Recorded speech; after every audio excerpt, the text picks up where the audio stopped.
Sa mundo ng Philippine entertainment, may mga bituin, may mga superstar, at saka merong Kris Aquino. Sa loob ng maraming dekada, siya ay ang hindi matitinag na Queen of All Media, isang titulong natamo niya hindi lamang sa pamamagitan ng kanyang sikat na apelyido, ngunit sa pamamagitan ng walang humpay na etika sa trabaho na naging bukas na libro ang kanyang buhay at isang napakalaking imperyo ng negosyo. Ngunit ngayon, ang salaysay na nakapalibot sa bunsong anak na babae ng mga icon ng demokrasya na sina Ninoy at Cory Aquino ay lumipat muna sa glitz tungo sa grip. Bagamat ang kanyang mga bank account ay umaapaw sa uri ng kayamanan na halos lahat ay pinapangarap ng sinuman, siya ay kasalukuyang nasa isang pribadong bahay sa probinsya, ginugugol ang halagang iyon upang labanan ng isang malubha at biyarang sakit na autoimmune.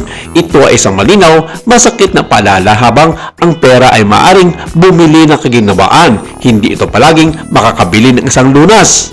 Upang maunawaan ang trahedya ng kanyang kasalukuyang sitwasyon, kailangan mo nang maunawaan ang manipis na sukat ng buhay na kanyang binuo. Si Kris ay hindi lamang nagmana ng impluensya, pinagkakakitaan niya ito sa paraang wala sa iba. Siya ang original na influencer bago pa man umiral ang termino. Mula sa pag-host ng top-rated game show tulad ng Game Ka Na Ba, sa kanyang talk show na Kris TV, at kalaunan ay nagpaibot para maging isang digital powerhouse. Pinangungunahan niya ang bawat platform na kanyang hinawakan at ang mga resibo ay nagpapatunay nito. Noong 2011 lamang, siya ang nangungunang nagbabayad ng buwis sa bansa na nagbigay ng halos 50 milyon pesos sa gobyerno. Noong 2018, nasa top tier pa rin siya, nagbabayad ng 54 milyon pesos na income tax. Ang mga numerong ito ay nagbumukahi na taon ng kita na madaling umabot sa daang-daang milyon.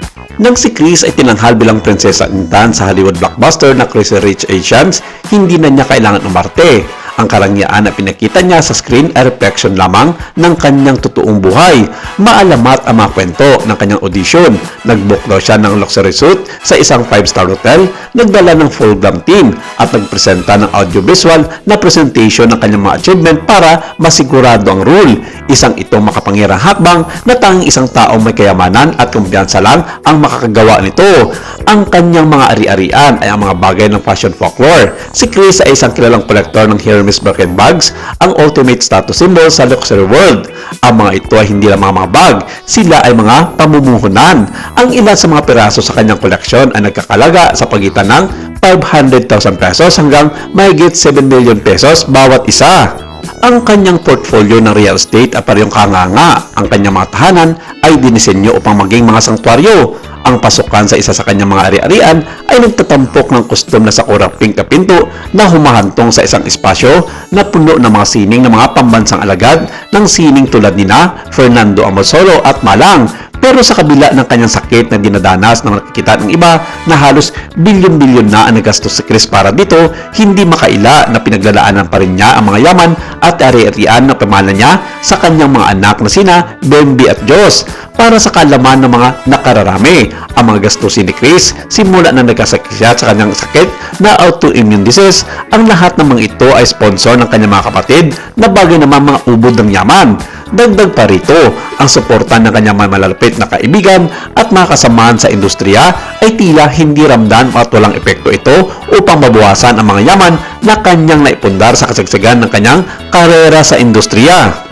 At nito lamang nakaraang taon, iniulat ng isang pahayagan na naasikaso na ni Kris ang lahat ng kanyang mayaman at property para sa kanyang dalawang anak. At ayon sa nasabing artikulo, ito ay sa pamamagitan ng kanyang last will and testament. Inihanda na ito ni Kris noon pang isang taon dahil sinabi nitong hindi na niya hawak ang kanyang buhay lalo na't nakakaranas siya ng matinding pagsubok sa kanyang kalusugan. Hindi na idinetalye pa kung gaano kalawak at gaano kalaki ang kanyang maiiwang mga kayamanan ayon na rin sa last will and testament na ginawa nito sa pamamagitan ng mga abogado ng pamilya Aquino. Sa ngayon, patuloy ang pakikibagaban ni Kris sa kanyang ininang sakit at kumakailan lamang pumirma na rin ito ng waiver sa ospital na sinabi ng iba, ginawa lamang ito ng pasilidad para sigurading wala silang pananagutan kung sakaling may mangyaring masama sa Queen of All Media sa ilalim ng kanilang pamamahala.